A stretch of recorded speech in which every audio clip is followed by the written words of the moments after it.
Hello and welcome to MidnightSilverCrafters.com. My name's Steve and I'll be your host. Today in this video, we're going to talk about the proper way to glaze your crucibles. This thing is hot. Woo, that's some heat. Alright, all I'm going to do is I'm going to reach in here. Now you got to go careful with this stuff. You're dealing with something that's this hot. You got to be careful because it's hot. I mean, it's freezing. Alright, so we're going to talk about glazing some crucibles today, and I'm going to show you the proper way to glaze a crucible. But before I get started, I would like to just say, for anybody that's new, if this is the first time for you stopping by the channel, what this channel is all about is I do silversmithing. And I make jewelry. Here's some rings I just made, just the last week or so. But I do silversmithing. Here's a nice pendant that I'm working on. Almost got this one finished up. But I do silversmithing, and I teach that here on the channel. And also I do lost wax casting. If you can see that, that's a tree that I'm about to cast up. But and here's another tree that I casted right here.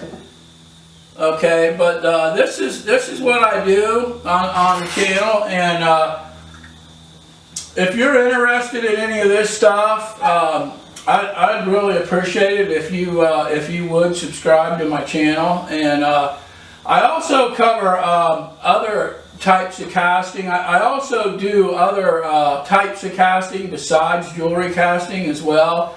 I got a pretty good size property here, and out in back I got two other buildings. I do a lot of casting and stuff out there in the back, but I would really love to have you as a subscriber. I think if you subscribe to my channel, that you would be able to learn a whole lot about casting in general, and especially jewelry casting. That's the main thing that I teach on this channel.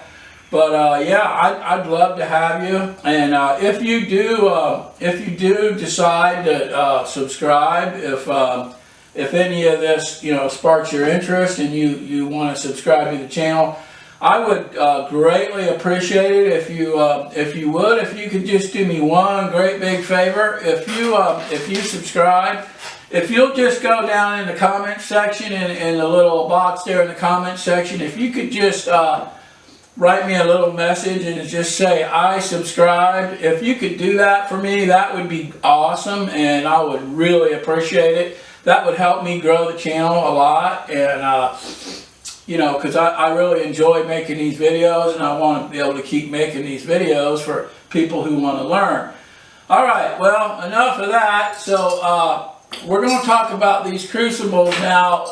A lot of people don't know the proper way to glaze a crucible, and I know when I first started, I was glazing my crucibles all wrong, and it makes a huge difference. But if you don't glaze your crucible correctly, what's going to happen when you go to cast your metal, when you go to pour your silver out or whatever metal you're casting, what's going to happen is half your metal is going to stick down on the inside of your crucible, and it's just going to be a big mess. And you're going to waste a lot of metal, and it's going to be a mess. Now see this crucible right here? This crucible right here, I've used this crucible over, I'm sure I've used this crucible over 50 times, or probably more than that. But what I do, I came up with a special coating, and I coat my crucibles with this special coating. And what this is a ceramic silica coating that I came up with this coating, and it's dirt cheap to make. I mean, it's really easy to make, and it is just amazing. But you can coat your crucibles, and you can also coat your furnace wall with this. if you're having a problem with your refractory breaking down on you. But watch for my video on that. I'm going to be putting a video up real soon on this coating. But today we're going to be talking about the crucibles. All right, now what I'm going to show you is how to glaze this. Okay, now I'm going to tell you the basics of it, and then I got a little clip of me actually glazing this, so you can just kind of see it and get the, to help you more get the general idea. But what you do, you take your new crucible and you put it down in your furnace, and you get it as hot as you can get it. I mean, white hot, red hot, just as hot as you can possibly get it. And then you take your tongs and you lift it out of there, and you hold your crucible while it's red hot with those tongs. Now, you need to be careful, you got to wear all the safety gear, you need eye protection. You're not dealing with any hot metal, but you're dealing with a hot crucible. It's just about the same safety thing that you would do if you were casting metal. Because, you could drop this thing and you don't want to get burned and you want to be safe. So wear gloves, eye protection, everything else. Be as safe as you can when you're doing this, because this crucible is going to be red hot, glowing red hot. But you just lift it out of there, and while it's still really hot, you get a handful of borax. Now this is just plain old regular old borax you buy at Walmart. It's dirt cheap. It's not much money at all. A big box will last you forever. But you get some borax, and you got your tongs, and you hold this crucible up, and you take a handful of borax, and you lightly start sprinkling over the top of this, very lightly. You're not dumping a lot of borax in here. Okay, you're going to lightly sprinkle it over it, and you're going to coat the whole crucible. Now this top edge will get coated too, and that's what you want. You want this top edge to be sealed just as well. But you lightly, while that thing is red hot, you lightly sprinkle that borax over there on it, and then you can hold it at an angle and turn it and sprinkle so that you're hitting all around on the sides of it. When you're sprinkling, you want to hit the sides of it, but you just want a little bit of borax to fall down on there when it's really, really hot. Then, while it's really hot, you put it back in your furnace, put the lid on, and leave it in there for about a minute, okay? And after about a minute, all that borax is going to be absorbed into the walls of your crucible. All right, because you put a real thin light, you're not dumping it in. You put a real thin light sprinkling, and then you just repeat that process about 5 times. I do mine probably 5 or 6 times. And then the end result of that, if you can look in there and see how nice and shiny and glazed that is, that's what you want. Because your metal is just going to roll right off of that crucible. You're not going to lose any silver or whatever metal you're using, and it's not going to, gunk up. I mean, look at the inside of this crucible. It's beautiful. I've used this, like I said, I've used this thing probably at least 50 times. But this coating, you'll want to watch my video on making this coating, because this coating will make your crucibles last forever. Now, I don't use a graphite crucible, and I wouldn't recommend it because graphite crucibles do not hold up. Even the clay and graphite crucibles, they do not hold up. They won't last. Now, this type of crucible, you can look for it. I got this from a company called Jets on eBay. It's a jewelry supply company. They sell different size ones too. They sell bigger ones. But what this is called it's called a slip casted ceramic silica crucible. Look for these. Get one of these. They're white when you buy them, okay? Now, see, this one's ready. Now I'm going to put my coating on it. But the way this one's lasting me for over 50 pours, it might be a long time before I even need to use this one here. But I'm going to have it ready. But this thing is incredible how long this lasts. But if you don't coat them, it's no good. Your metal's going to stick on the inside. You're going to lose metal. and your crucible won't last at all. I mean, it just absolutely will fall apart on you. So you want to coat it really well. So here's a clip.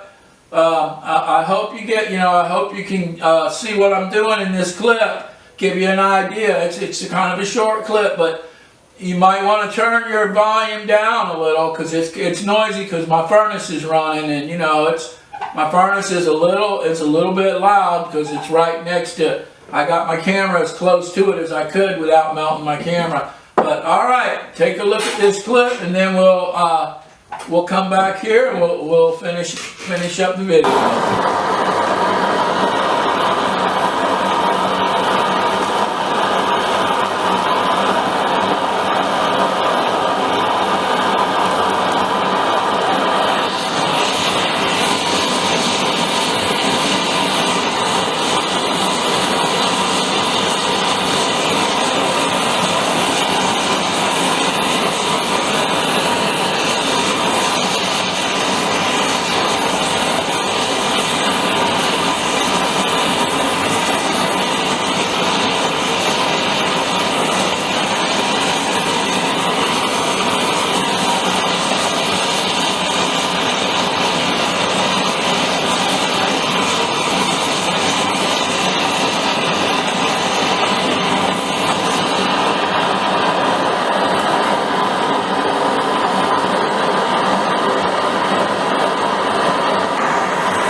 I hope you enjoyed that, and I hope you found this video helpful. Now this is good. I cast jewelry, and this is a small crucible, but you do the same thing for any type of crucible. I don't care what size it is. Now I do a lot of other casting out back. I got 2 other buildings out back on this property, and I do a lot of casting as well. So it doesn't really matter what size crucible. It's about the same for all crucibles. Now I don't know about graphite crucibles. I don't really use graphite crucibles, but I'm not all that sure about. But I would imagine it would probably be the same thing. With a graphite crucible for glazing it, but I know this coating right here that I make up, this coating it absolutely will protect a graphite crucible, and I know that, and it'll make it last 10 times as long if you put this coating on it. But this coating is dirt cheap, so look for the video. Now also look for my furnace video, because my little furnace, I show exactly how to build it, and this is a kick-ass furnace. It's a small furnace designed for casting jewelry, but if you want to build a good kick-ass furnace, a small furnace, look for that. That video is already up, so you can go ahead, you can watch my furnace video if you want to build you a small furnace for casting jewelry. But I really do appreciate you taking the time to watch the video all the way to the end, and I really do hope that you will subscribe to my channel, because I talk a lot about casting in general.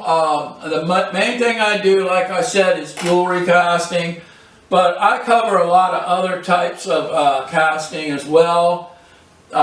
you know, I'm going to be talking about sand casting and everything else. So, you know, furnaces and everything else. So anything and everything related to that, I'm going to be talking about too. But, you know, like I said, the main thing I teach is jewelry making, silversmithing. So I would just love to have you as a subscriber.